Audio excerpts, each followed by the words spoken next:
Good evening, everybody, and welcome back to Procrastinator's Pit Stop. I am sitting here with another amazing guest for you today. We are sitting with none other than Amira Nystrom. Amira is a manifestation hypnotist, entrepreneur, and advocate for feminine polarity who overcame severe Crohn's disease and a near death brain surgery to empower others to break negative cycles and embrace a life of worth, love, and abundance. Amira, welcome to the show. Thank you. It's good to be here.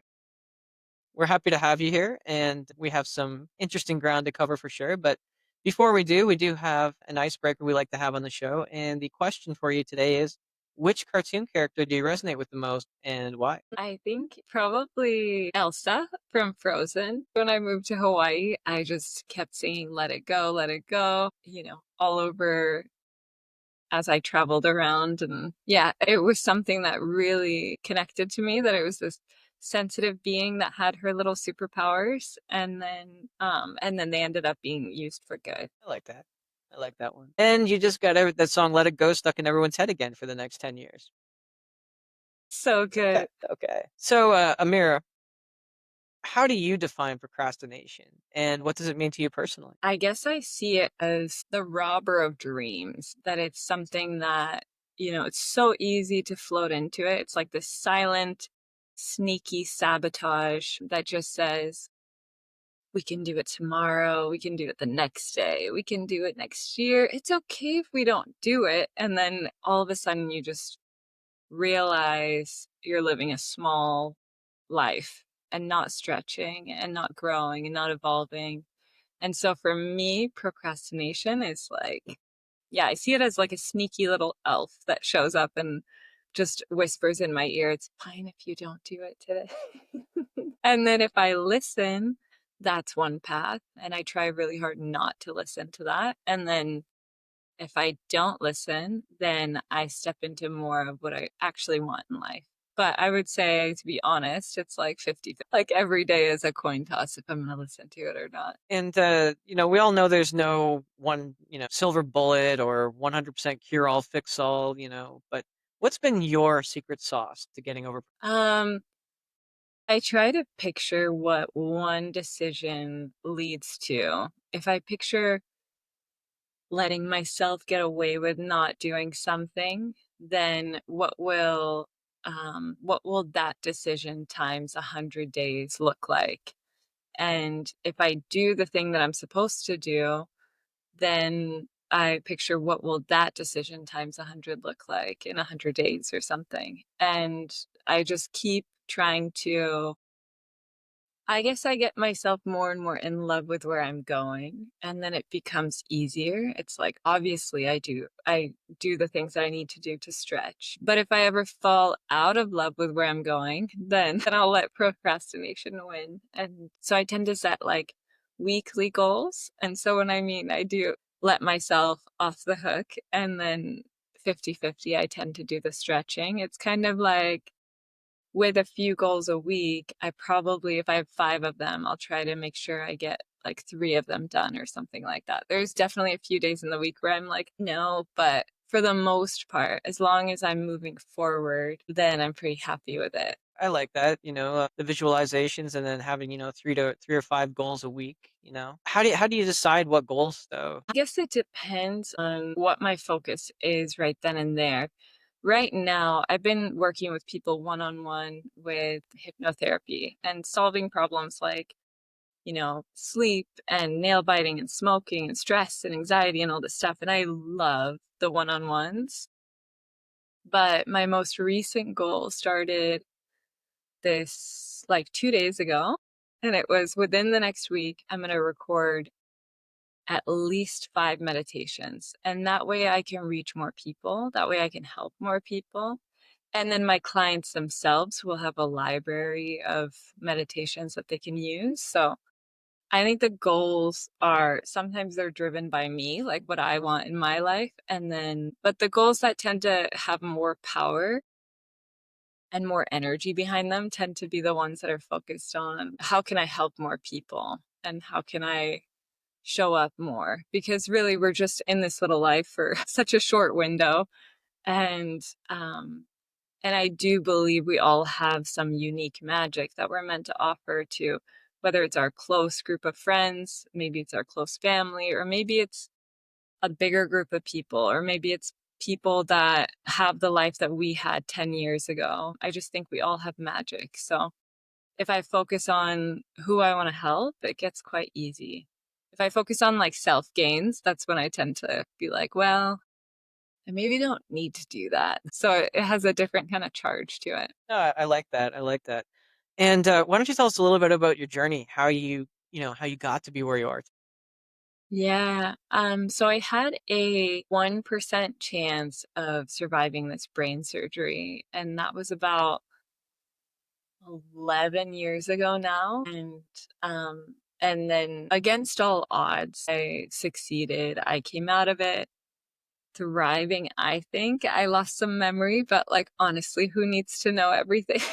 So I ended up recovering fully ish. And then I moved to Maui and created a completely different life, one that I just, built from scratch for myself. And realized that we don't really have to be imprisoned by, like the choices we made so far, the life we've built so far. We can just fully flip a coin and end up anywhere and start again. And so with that freedom, I ran with it. I built a company in Maui. And then later on in life, I decided I wanted to help other people do the same thing, minus the brain surgery. And that's where hypnotherapy came in. And hypnotherapy, it's an interesting subject, right? Because there's a lot of resistance. There's definitely a lot of resistance that there might even be, I'd say there's some skepticism and some fear there sometimes, right? Because I think it's really misunderstood, right?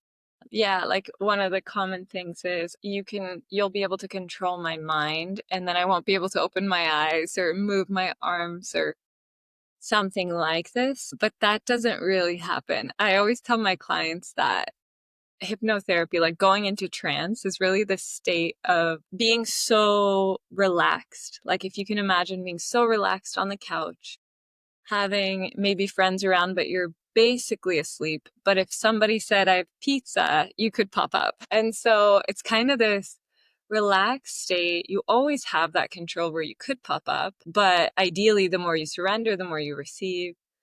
But it definitely has. There's also different types of hypnotherapy, like the ones on stages and stuff like that. That's very different than helping people with their anxiety and sleep. Gotcha. And you have to be able, I mean, there has to be a degree of trust too, right? In order for it, because it really won't take unless you're open. I mean, you said that just now, right? The more you allow the process, the deeper you go. It does work. Even if you're a little skeptical, it would still work, but definitely it would work better if you do surrender to it. And I think it's interesting because trust seems like this thing that we're supposed to trust the person doing the process. Like, just like in a relationship, you're like, I have to trust my partner. But really, like the deeper trust that's necessary, both in hypnotherapy, in relationships, in life, is just that trust with yourself, trusting yourself to go to that relaxed state. It's very scary sometimes for people who don't spend a lot of time feeling to just like a common client is people who need to relax and they say they don't feel much. And so then there's this bubbly layer as they start to relax, all of a sudden like the anxiety comes in, the fear comes in. And so it's really not about trusting me or the practitioner. It's just about trusting yourself to move through those layers and to, yeah, I personally believe that it's more about trusting yourself. It's not really about the other person. Because, I mean, unless you assume that they're going to say some crazy stuff while you're in trance, but I wouldn't imagine that that's what anyone does. If you're like, you are a bagel, you look like a bagel, maybe it's like a strange message to get through, but normally in these sessions, it's focused on what they're working on. So if they're struggling to sleep, then it's around sleep and relaxation. And even if they said something weird, like from this point forward, you will believe you are a bagel, your brain is going to come alert and be like, that doesn't really resonate because you're not asleep. You haven't lost control. You might just be like, that's a little weird. and then, pop up. No, no, interesting, and I know that that's what some people think, right? That's the whole loss of control thing, Mind control, yeah. but and it's like the other thing too. I mean, so many of us are afraid of those emotions because we don't really control them, right? And we're not supposed to control them. We're just supposed to feel them. Yeah, but I think most people are, that's one of the first techniques with sabotage is like sabotage, like procrastination or anything like that. With when we do any hypnotherapy around that, the first thing is getting compassionate towards that side that is doing the thing, like if it's something that's like trying to stop you from feeling or trying to stop you from sleeping or trying it, like it's easy to be mad at that part, like what's wrong with me, what's wrong with this part, what's wrong, but really to lovingly connect to that and see that it's, I don't know if you saw Inside Out, where it's like anxiety is like this crazy character, and then towards the end of the movie you feel some sort of compassion towards that character because it was trying to like keep them safe the whole time and trying to help them. And how does that work? That sort of that because it is a thing, a big thing for many people. How do you have that compassion for yourself or not beat yourself up? What's a trick? Hmm. Well, one of the main things is viewing that part that's doing that thing that you don't want it to do with, if you travel over to that part with complete like neutral energy and try to understand its intentions. Like, really, if you try to go over to it and listen to it and hear the irrational things it's saying, like, you know, I don't want to succeed. It's terrifying. I don't want to do it. I don't want to do it. I don't want to do it because a long time ago I saw someone successful and they lost their soul or whatever that voice is. Like it's irrational, or I don't trust myself to sleep because I have a to-do list, and what if I don't wake up on time and the alarm, like whatever that voice is, regarding whatever problem they have. Those are just two examples. Traveling over to that voice, hearing it out, like listening to it like it's a little child and you're the loving adult, and just being like, huh, that makes sense. Yeah, what else? What else? What else? And seeing the good intentions, like seeing that this part was actually trying to keep me safe. It was trying to keep me connected. Like there's a lot of stuff around social anxiety that's, there it's that part is generally trying to keep you safe, trying to keep you, trying to look out for you. And so just traveling to those intentions, it changes that judgment and then it helps integrate. And this is all words. When I do it in my sessions, it's like, we'll put the part of you who you want to be on one side and then the other part on the other, and then watch those parts come together and integrate. And yeah, it's really, really interesting to see that, like, basically the tension we have in life of who we want to be and what we're procrastinating with or whatever, that tension is inside our bodies. And so to be able to like fully integrate it feels really, really good. And then it doesn't even feel natural to do that shitty thing that you were doing before. And I shouldn't say shitty, but like the thing that wasn't helping, whether it be video games or staying up late or whatever. And when you and I'm curious, when you help somebody stop smoking or stop, biting their nails or something like that. I mean that's gone, right? But if they don't really address the root, then wouldn't they just kind of pick up something else to replace it? Yeah, that's why we start at compassion towards that part, because if they're pissed, like I just had a nail biting client 2 days ago, the first session. And the first one is creating some compassion because they arrived to the session. They're like, I hate that I do this. I don't want to do this. I feel like a child. I feel immature. I feel this, and so much judgment that in that first session, normally for these people, they tend to have like an emotional release too, because once they just start to see that part with compassion, with kindness, with like understanding that that was a coping technique that helped you feel safe, with nail biting, it's like the most common thing that I've heard from clients is that, it gave them a second, like it gives them this illusion of time when they're stressed. And so, yeah, if we don't address that it was something that was helping them, then easily they can just start doing something else. So the first thing is creating that compassion, creating more safety inside so that they don't feel like they need it. And then in the next session, it depends. Some people just stop biting their nails once they end up like compassionately connecting to that part. And like once they see it clearly and they feel like there's more time and space. But then in the next session, it's more of like a threshold technique. And so in that, it'll be like, it's a little bit stressful. Honestly, it's we pull up all the moments like they're files in the mind of why you wanted to quit this thing. And then we stack them on top of each other so it feels so, so stressful. Like picturing the first moment you wanted to quit, the second one, the third, and like building it up to be this big, nasty feeling in your mind. And then we're like, bite your nails. And then they're like, no, I don't want to.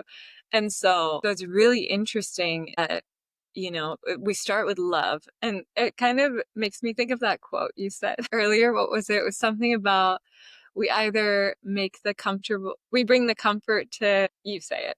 Well, yeah, the quote was that we are here to comfort the disturbed or to disturb the. Yeah. And so it's kind of bringing that comfort first where it's obviously missing, right? Like if someone's biting their nails and they're like, I don't have anxiety, it's like kind of, okay, we need some love back in your system, some more safety. And then in the next session, it's like bringing that discomfort or disturbing image in and then getting them to shake off that pattern. Sometimes that works just a second session. And then the third one, we tend to just like refresh on one of those. But yeah, it's really interesting to see how that thing that we're the most mad at ourselves for is actually on some level trying to keep us safe. And it's just a very misunderstood part. It's like, this is all I know. And you're like, I know, but we're going to go a little bit further and bring you along. When we're talking about this and we're talking about, getting to the roots of things, having compassion and sort of getting rid of certain behaviors. And I know you said that, if you put nonsensical stuff in there, you might think it's weird or whatever, you might not process it. But is it possible to put suggestions or other things in there? Maybe even like, equations or something so that you. Yeah, totally. Yeah, and it's interesting you can plug that stuff in. I've even had clients fall asleep and then they wake up the next morning. And like one thing that I'll do, which is interesting, for some people that have a harder time feeling what it would feel like to be relaxed, like some people, if you tell someone to relax, some people are like, okay, yeah, I'll relax. And for some people, it's like, what even is that? I haven't felt that way in forever. Oh my God, I don't even know. So if they have any sort of struggle to relax, something I bring in is a tree. Like picture feeling what it would feel like to be a tree, rooted in the ground and having the branches out, feeling that stillness inside, like there's nowhere to go, nothing to do. And there's no self doubt. It doesn't ask for permission. It doesn't apologize. Just feel what it might feel like to be a tree.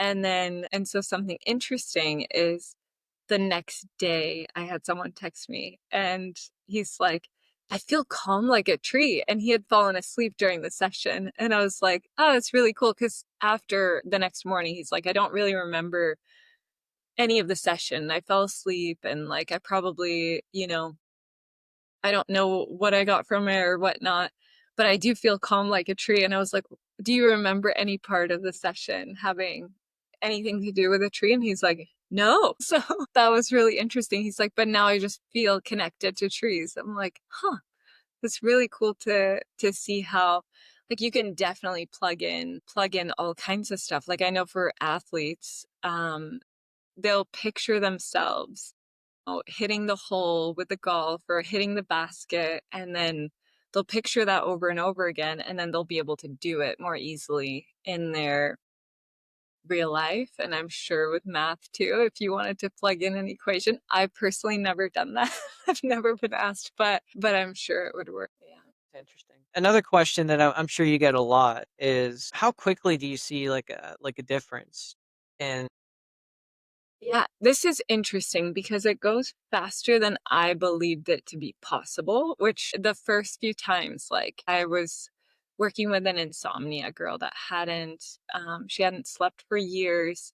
She didn't remember her night, like her last peaceful night's sleep. And then we did one session and she's like, I'm sleeping peacefully. Like a month later, she's like, I've slept peacefully all the time. And I was like, I don't know if I believe this was my first sleep client. So I was like, I don't know if I believe that. Can you send me your sleep tracker? And then she did, and she did have peaceful sleep. And I think after that experience, I realized that it really depends on the person. It depends on how much they surrender. It depends on how much they believe it will work. You can go into something and have the belief this won't work for me, I'm broken, and then good luck. But you can also change that belief in the moment. And even before you do it, or before you do any healing modality, like whether it's sound healing or ayahuasca, or like anything that would be or a coaching session or therapy or whatever you do, if you imagine before what would life look like if this worked so well, if this worked on me like right away. That was something that I had one of my clients practice before, because he's like, I'm really like, I don't really believe things work on me. And I was like, okay, no problem. What if you pictured what life would look like if it did work? And then that helped him receive it more. But yeah, it just depends on the person, I think. I think we're all very capable of being, doing everything. And I'm constantly challenging that with myself. But yeah, it depends on what your receiving system is and what you believe about it. You mentioned ayahuasca in there. Do you find that and I know that in some cultures they use mushroom or psilocybin, right? Or they use LSD microdosing. Do you think that does that make a person more receptive, do you think? And that's why that they maybe couple that sort of thing? Or is there something else at work there, do you think? Personally, I've done ayahuasca twice, and I think that ayahuasca is a bit sharp. It's like mushrooms I've also done, but those can be quite gentle. You take them or you microdose and then you get some insights and then you can kind of bring that into your life. I think with ayahuasca, it's such a big process, and like it's very different from hypnotherapy. You're building on where you are. And so the next day you feel better. The next day you feel better. With ayahuasca, you're going somewhere where you're not yet. And so when you come back, I find that for the next, days, weeks, months, however you process things, I guess it's unique to whoever's taking it. But for myself, when I've taken it, it takes me about 3 months of integration after, where I am switching from being like fully seeing through my own patterns to feeling like I'm way, like I flip-flop between being, higher self and lower self. And the integration of trying to blend those and create something is I've found to be difficult. But that being said, it's something that me and my team wanted to help people with. So we started doing like ayahuasca retreats, where before we're doing all these exercises to open people up to the experience, to feel like they're warriors, before they even go into it. And that helps them kind of receive it more. And then doing like integration calls afterwards. But I do feel like it's a sharper way to learn. My perspective is, if life is going pretty good, then you may not necessarily need to do something like that. I think for people who are just having a totally hard time, it can be a cool way because then what do you have to lose? Then it's like, you don't have to pick up the pieces. If you already have to pick up the pieces for your life, then I guess I understand doing that more. Then if life is going pretty good, then there's other tools that are a little bit more gentle too. I like that. Thank you for explaining that. Now, you mentioned earlier that some people don't know how to relax. Yeah. What I mean, I think that's something for a lot of us, though, right? We're Like like, makes no, I'm people so uptight. angry. Like, what do you mean? How do I relax? So, do you have any tips, or like, how do you get somebody who says, "Oh, I don't know how to relax," or "I don't know what that is." How do you get them to relax? It's a bit of a journey. So there's maybe like 10 main tools I use to get people to relax. And depending on the person, I'll use 1 or 2 or 3 even in the same session just to if I don't notice them starting to relax. But one of a super simple one is because I think it's kind of funny that the relaxation stuff. I mean, even when I started learning how to meditate, I just got angry each time. I remember going to my teacher and telling her, I was like, I'm so angry. I'm way angrier after trying to meditate. And she would give me the tips of like, okay, do you still have a voice in your head when you're meditating? Like, is there something in your head saying inhale and exhale, or are you just feeling the sensation? And I was like, no, there's like a jerk in my head that's saying inhale, exhale. And she's like, okay, you don't want that. So when you notice that, you just start to feel the sensation again. And then I was like, man, but I'm still having thoughts. And she's like, yeah, so turn them into clouds. You don't want to push them away. You just want to like witness them come and go. And so that kind of stuff helped me with relaxing on my own. Yeah, I'm so grateful for her because I would have never made it to be able to meditate at all otherwise. But so I understand what it's like to feel like you can't relax. It's tricky, especially if you're someone who's prone to anxiety or panic attacks, which like personally, I think most people have some version of anxiety. Whenever people confess it like a secret, I'm just like, you know that we all have it. Like we've all got something we're managing a little bit behind the scenes. But I think a cool tool that's super simple is breathing in for 7 and out for 11. That will just slow down doing that a few times. Something else I do in the beginning of my sessions is we have lots of voices present in our mind all the time that say, I should do this, I should do that. I haven't gone to the gym in a few days. I haven't, I'm not eating, whatever it is. There's always like a lot of noise in all of our minds. And so turning that focus inward and telling all of those voices that all is well. It's something that I do in each session of whatever is going on. Anything that you could be feeling, anything hard, anything big, anything small, just all is well. When we do that, we're telling our whole system that it can, relax a little bit. It doesn't mean that all the problems are solved, but there's just the stress doesn't really help. So it's not, in our heads, we're like, I can't calm down right now because life needs me to be on high alert. And it's like, yeah, you got problems to solve probably, but I can't imagine that panic and anxiety is helping you. So you might as well tell all those voices all is well, and then make some decisions after that, or breathe in for even just like 2-3 minutes, in for 7, out for 11. Like it's really kind of grounding and beautiful.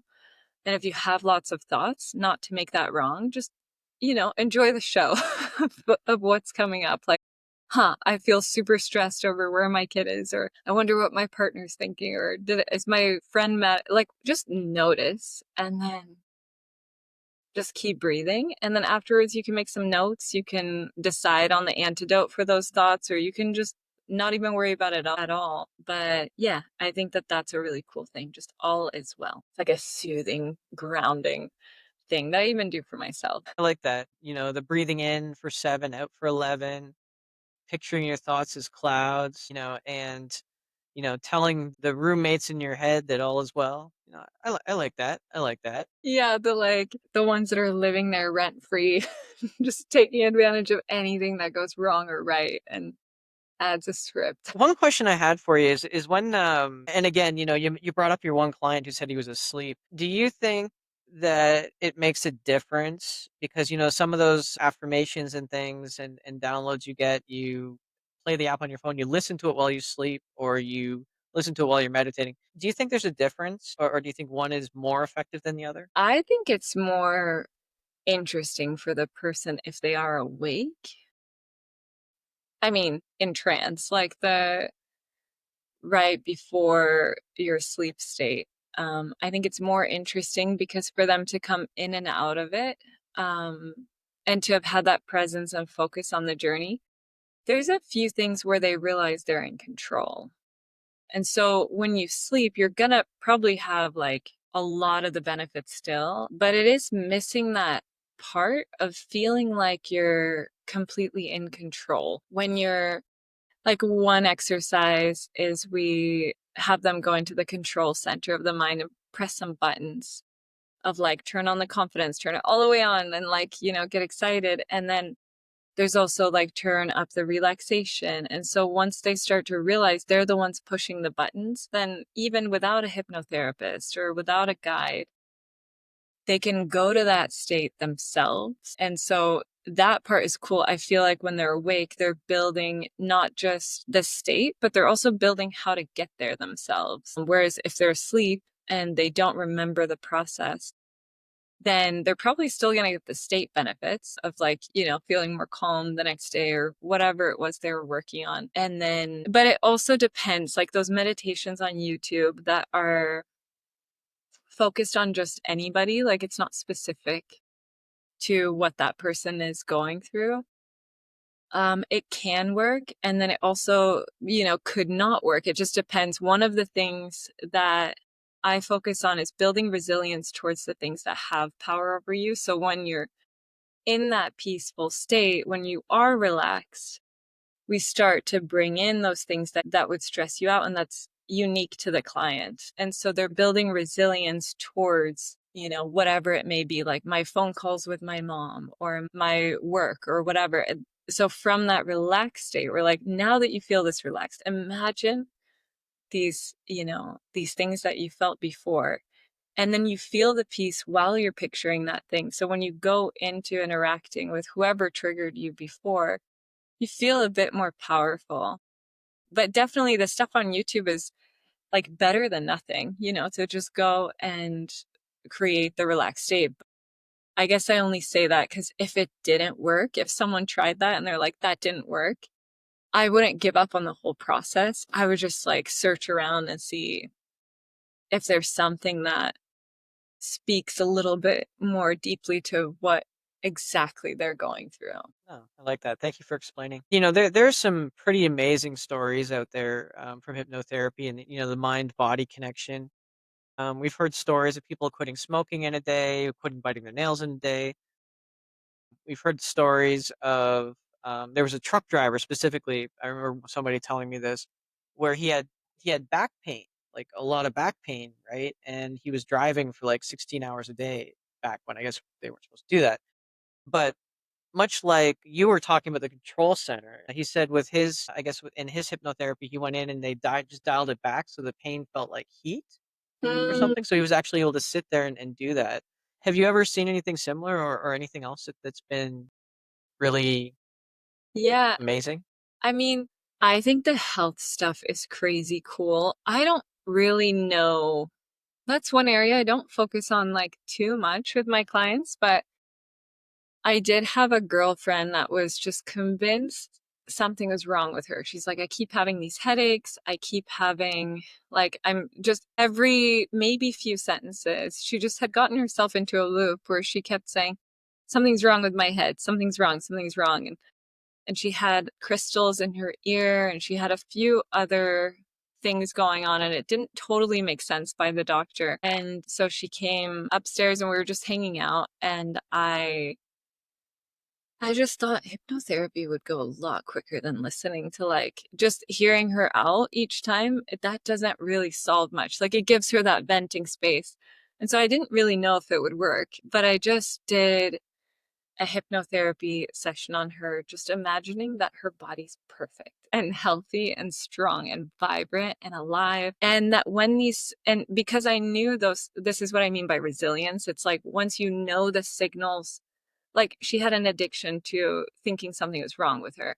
And we think addiction is like we don't realize we're addicted to states. And it's not on purpose. It's not that, she wants to have that reality, but she was. And so after I had her in that state of realizing the perfection in her body, we would go and imagine those thoughts visiting her. Like, what if something's wrong with me? What's wrong with me? I should go look for a doctor. And building resilience to that and just letting all of those thoughts go. And I was shocked because she had quit working. She had quit.